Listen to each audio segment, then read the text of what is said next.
BBA, BCA, BCom computer కోర్సులో 100% placement లభించే ఏకైక డిగ్రీ కాలేజ్ కూకట్పల్లిలోని I3 డిగ్రీ కాలేజ్ 8367215215.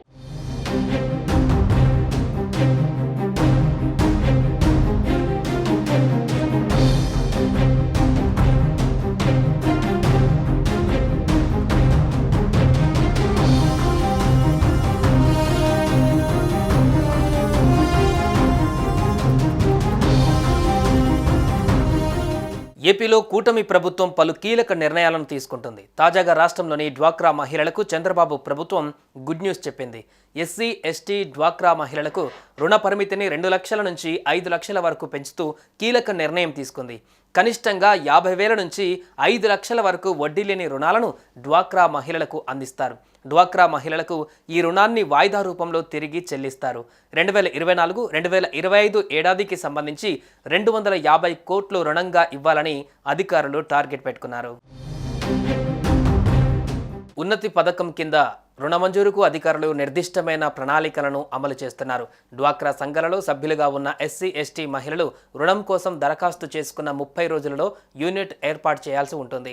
గ్రామ సంఘం స్థాయి నుంచి రాష్ట్ర స్థాయి వరకు అన్ని దశలలోనూ పర్యవేక్షణ ఉంటుంది. లబ్ధిదారులు ఎంపిక చేసుకున్న జీవనోపాధికి అనుగుణంగా రుణ మంజూరు ఉంటుంది. ఏ జీవనోపాధి ఏర్పాటు చేసుకోవాలనేది వారిష్టమే. ఇక ఇప్పటి వరకు ఉన్నతి పథకం కింద రుణాల మంజూరును గృహ నిర్మాణానికి, విద్యకు, భూమి కొనుగోలుకు వర్తింపజేయడం లేదు. డ్వాక్రా మహిళల నుంచి వచ్చిన విజ్ఞప్తుల మేరకు తాజాగా ఈ మూడింటికి వర్తింపజేయాలని అధికారులు ప్రతిపాదనలు సిద్ధం చేసి ప్రభుత్వానికి నివేదించారు. అంతేకాకుండా ఎస్సీ కార్పొరేషన్ నుంచి 8 కోట్ల మేర నిధుల్ని రాయితీ కింద డ్వాక్రా మహిళలకు అందించే అవకాశం ఉంది.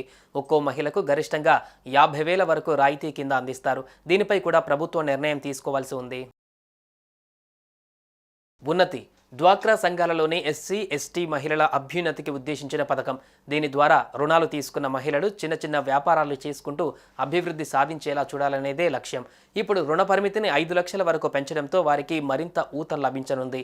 ఇక ఇప్పుడు ఎన్డీఏ కూటమి అధికారంలోకి రావడంతో బడ్జెట్ నుంచి మరో 250 కోట్ల నిధులను ప్రతిపాదనలను పంపారు.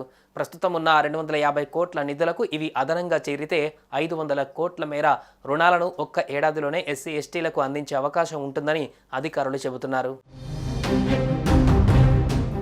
సుమన్ టీవీలో మీ పర్సనల్ అండ్ బిజినెస్ ప్రమోషన్స్ కోసం కింది నెంబర్కి కాంటాక్ట్ చేయండి.